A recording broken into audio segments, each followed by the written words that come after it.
comes after the amen? You see, Jesus didn't stop there. He continued on to teach. So we can't stop there. We must continue on to see, what did Jesus say after the amen? He continued to teach about prayer. And in verses 14 and 15, we looked at that the other day, about the importance of forgiveness and forgiving others so that we will be forgiven. And Jesus explains this in verses 14 and 15. But he didn't stop there either. He went on. And in verse 16 he says, moreover, when you fast. Not many people want to hear about this, but it is a kingdom principle we're going to look at today. When you fast, not if. It's not a choice. It is required for growth and maturity, maturing in your spiritual walk. When you fast, be not as the hypocrites, or of a sad countenance, for they disfigure their faces, that they may appear unto men to fast. Verily I say unto you, they have their reward. What we do in front of others is not what counts. What we do unto the Lord is what counts. Verse 17 he goes on, but thou, and again he says, when thou fast, anoint thine head, wash thy face.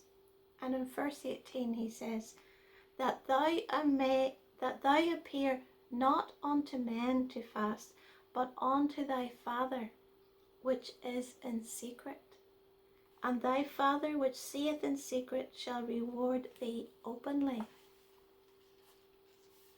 There's much I could say about prayer and fasting today, but I'm not going to go into the details. I'm looking at the principle of fasting and praying. And I just want you to know that it is a principle from the kingdom of God, required of every child of God to walk in the fullness of what God has for them. The Hebrew meaning of the word fast is just simply to put your hand to cover your mouth, not to eat. It's no more complicated than that. Again, we must realize that fasting and prayer is not a religious activity. It is a kingdom principle. Fasting on its own, just not eating, anybody can do that. When you're worried, when you feel sick, there are times that you don't feel like eating. That's not a fast that God is talking about. Even though there are many health benefits in the natural to fasting that they're now finding out scientifically, but there's also many health benefits in the natural to eating a balanced diet. So we're not talking, it's really not about not eating. The principle is prayer and fasting. The principle is setting that time aside, saying that the Word of God is more food to you than anything else. And it's just making that time, that commitment with Him.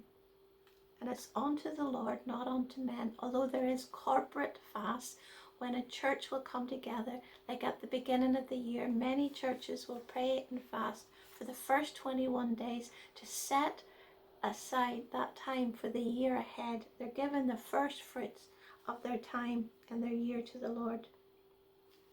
I used to make the mistake of praying and fasting when I had a problem and I really needed an answer from God. But I've realized that was the wrong way round.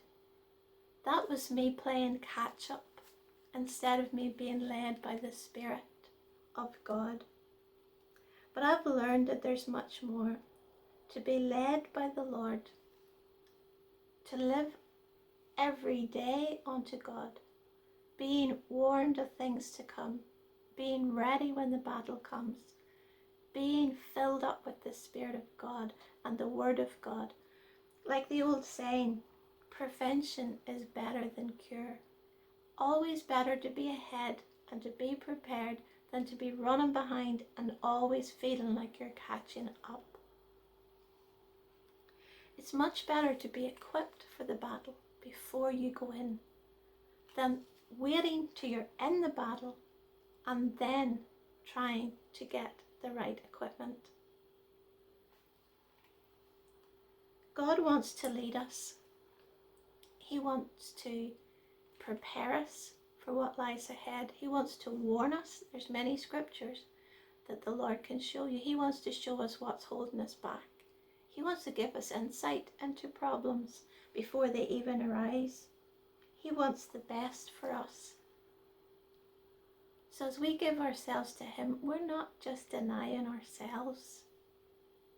We're feasting in His presence. When we give time for prayer and fasting, we're not just denying ourselves, but we're acknowledging Him in order that we can be more like Him.